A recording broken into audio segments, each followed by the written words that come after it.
जांच सूचियों या काम की सूचियों को समझना। मैं जांच सूची के उद्देश्य को समझता हूं। जांच सूचियों या काम की सूचियों को समझना। अशोक अपने आप से बहुत खुश था। उसके बॉस ने उसे काम पूरा ना होने पर डांटा नहीं था, बल्कि उसे एक साधन जांच सूची के प्रयोग की कुछ टिप्पणियां दी थी। उसने ये समझ लिया था कि उसे जो चीजें करनी है उनकी एक सूची बनानी है। उसके बॉस ने कहा था कि उसने उसमें लगभग सब कुछ शामिल करना है, चाहे वो दफ्तर का हो, निजी हो या सामाजिक हो। उसके बॉस ने कहा था कि उसने दिन की शुरुआत और दिन के अंत में सूची की जांच करनी चाहिए और जो काम हो चुके हैं उन्हें सूची में काट देना चाहिए। साथ ही दूसरे दिन के लिए फिर से सूची बनानी चाहिए। अशोक ने यह सुझाव बहुत ही गंभीरता से लिया था और उसने हर दिन ऐसी सूची बनाना शुरू किया था। लेकिन तीसरे दिन उसे बहुत नीरस लगा और उसे लगा कि यह बार-बार दोहराया जा रहा है, वही काम बार-बार फिर से लिखना। उसकी सूची ऐसे दिखने लगी। 6:30 उठो और व्यायाम करो। 8:30 भोजनालय से डिब्बा उठाओ। 9:30 दफ्तर पहुंचो। 9:45 देशपांडे जी को फोन लगाओ। 10:30 स्टाफ मीटिंग।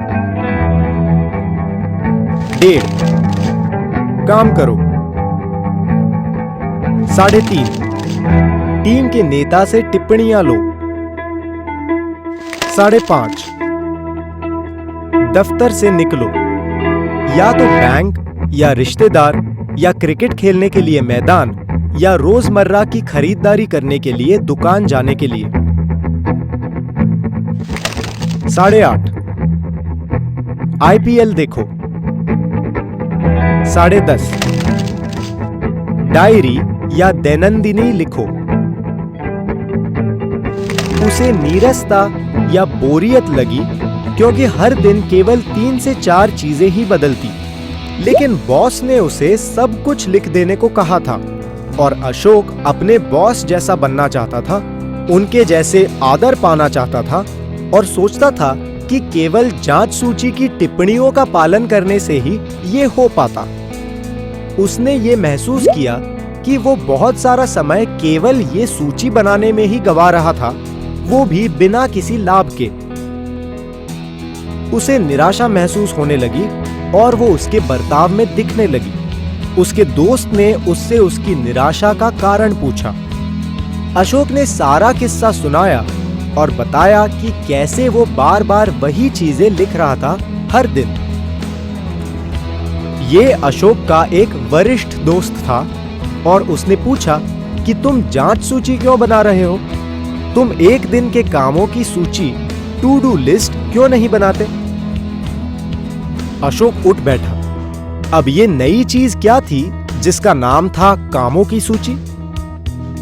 उसके दोस्त ने फिर समझाया कि अपने निजी कामों की सूची क्यों बनाते हो? क्योंकि बॉस ने ऐसा कहा था। अशोक ने अपने मन में कहा, केवल उन चीजों की सूची बनाओ जो दफ्तर में करनी है और फिर वो सूची भी छोटी होगी। 9:45 देशपांडे जी को फोन करो। 10:30 स्टाफ मीटिंग।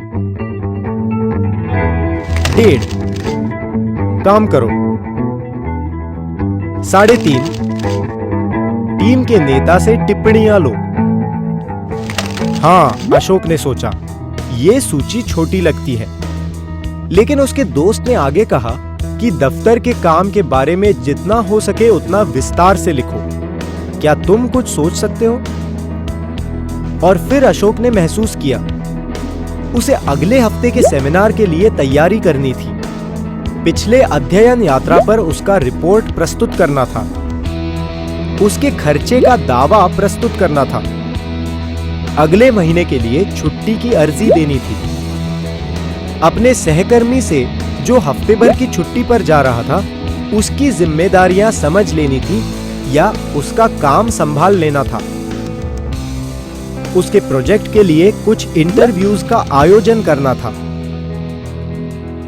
ये चीजें उसके दिमाग में तुरंत आई, लेकिन वे सूची में कहीं नहीं थी। अशोक चौंक गया। वो परेशान था। उसे लगा कि वास्तव में ये काम ज्यादा महत्वपूर्ण थे और यहां वो अलग अलग नाम से केवल सूचियां बना रहा था।